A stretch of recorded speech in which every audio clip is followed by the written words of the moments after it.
వెంకటేష్ గారు యా ఇదివరకు suppose క్షణక్షణం yeah అలా యా చాలా ఉన్నాయి వెంకటేష్ కానీ yeah what ever you said is right. నేను ఈ సినిమా స్టార్ట్ అయినప్పటి నుంచి దీనికి బేసికల్గా ఈ ప్రత్యేకమైన ఫిలింకి we don't have any theses or else any references. ఇలాంటి ఫిలింకి ఆల్రెడీ ఒకటి ఉంది కదా, బ్యాక్ వెళ్ళి మనం ఒకసారి చూద్దాము, చూసి ఇలా చేద్దాము అనే లేదు. బట్ నేను ఫస్ట్ డే షూట్ చేసినప్పుడు I was nothing, maybe I'm something, but not this much matured enough. Last day చేసిన పెర్ఫార్మెన్స్కి చాలా వేరియేషన్ ఉంటుంది.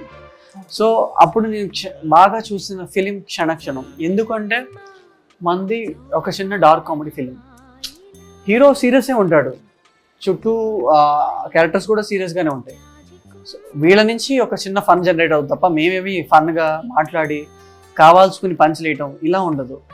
ఇలాంటివి ఆల్రెడీ రాము గారు ఎప్పుడో చేశారు, క్షణక్షణానికి, మనీకి చేశారు.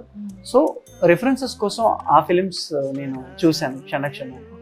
సో అంత సీరియస్గా జరిగినా కూడా లాస్ట్లో డబ్బులు పట్టుకుని శ్రీదేవి గారి దగ్గరికి వచ్చి ట్రైన్ ఎపిసోడ్ అంతా ఫైట్ జరిగినా కూడా ఒక చిన్న ఫన్ ఉంటుంది, అక్కడ సీరియస్ గానే ఉంటారు. సో మళ్ళీ శ్రీదేవి గారు వచ్చి మళ్ళీ అతనితో జాయిన్ అవటం, ఆ సీన్ కూడా అది కూడా సీరియస్ గానే ఉంటుంది. But we audience will take it as a fun way, it in a fun way.